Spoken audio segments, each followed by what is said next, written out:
Subscribe करें super TV channel को और बेल आइकान को प्रेस करें लेटेस्ट वीडियोस और इन्फॉर्मेशन के लिए।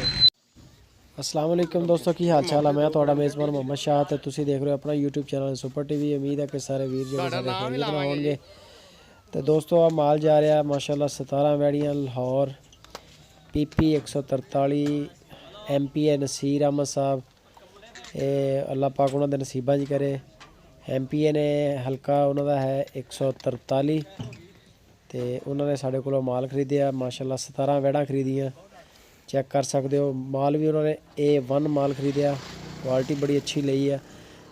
जानवर उन्होंने मिक्स लाया, चोलसानी भी बेच लाया तो उस तो बाद नाल सहीवाल भी जड़ा ना ये भी लिया। मिक्स ब्रीड आ दोनों बहुत अच्छी, यानी कि जड़ियाँ चोलसानी भी नस्ल बहुत अच्छी है तो सहीवाल की भी नस्ल बहुत अच्छी है और एडजस्ट कर जाती है पूरे मुल्क के जो मर्जी सूबे च लै जाओ। चेक कर सकते हो यह जानवर उन्होंने लोड करके खिलाए माशाअल्लाह 17 जानवर। तो इरफान भाई का नंबर उपर चल रहा है, इरफान डेयरी फार्म। उस तो बाद हफीज़ भाई दोनों भाई ने इन्हों का नंबर उपर चल रहा। लोकेशन हरूनाबाद सिटी ज़िला बहावल नगर। किसी भी वीर को अगर इस तरह का माल चाहिए हो पूरे मुल्क के सामने अखा दे माल जारी है। अल्लाह की मेहरबानी नाल कार्गो जारी है, डेली बेस से तकरीबन गड्डी निकलती है और ये साडे वीरां दा अतमाद है।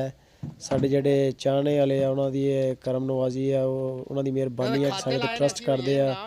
ਅਸੀਂ ਇਹਨਾਂ ਦਾ ਹਫੀਜ਼ ਭਾਈ ਉਹਨਾਂ ਦਾ ਨੰਬਰ ਉੱਪਰ ਲਾਇਆ ਵਾ, ਵੀਡੀਓ ਇਹਨਾਂ ਦੀ ਲਗਾਈ ਤੇ ਮਾਸ਼ਾਅੱਲਾ ਮਾਲ ਇਹਨਾਂ ਦਾ ਸੇਲ ਹੋ ਰਿਹਾ। ਬੜੀ ਗੱਲ ਹੈ ਕਿ ਲੋਕ ਜਿਹੜੇ ਸੁਪਰ ਟੀਵੀ ਤੇ ਇਤਮਾਦ ਕਰਦੇ ਨੇ। ਇਹ ਸਾਰੇ ਵੀਰਾਂ ਦੀ ਕਰਮ ਨਵਾਜ਼ੀ ਹੈ। ਅੱਲਾਹ ਪਾਕ ਮੀਆਂ ਨਸੀਰ ਅਹਿਮਦ MPA ਹਲਕਾ ਹੈ ਇਹਨਾਂ ਦਾ PP 143। ਅੱਲਾਹ ਪਾਕ ਉਹਨਾਂ ਦੇ ਨਸੀਬਾਂ 'ਚ ਕਰੇ ਜੀ। ਇਹ ਜਾ ਰਿਹਾ ਮਾਸ਼ਾਅੱਲਾ ਮਾਲ ਉਹਨਾਂ ਦਾ। ਇਹ ਗੱਡੀ ਦਾ ਨੰਬਰ ਸ਼ੰਬਰ ਆ ਸਾਰਾ ਮੀਆਂ ਨਸੀਰ MPA। ਇੱਦਾਂ ਵੀਡੀਓ ਬਣਾ ਕੇ ਮਾਲਕਾਂ ਨੂੰ ਵੀ ਸੈਂਡ ਕਰ ਦਈਦੀ ਹੈ ਫੌਰਨ जो माल लोड कराई दा। गड्डी का आले का नंबर शंबर हर चीज़ भी है।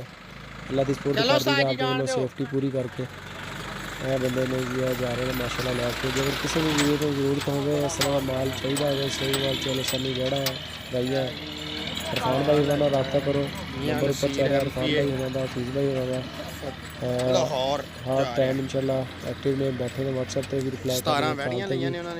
वीडियो अच्छी लगे तो दोस्तों लाइक लाजमी करो तो अपने दोस्तों शेयर लाजमी करो।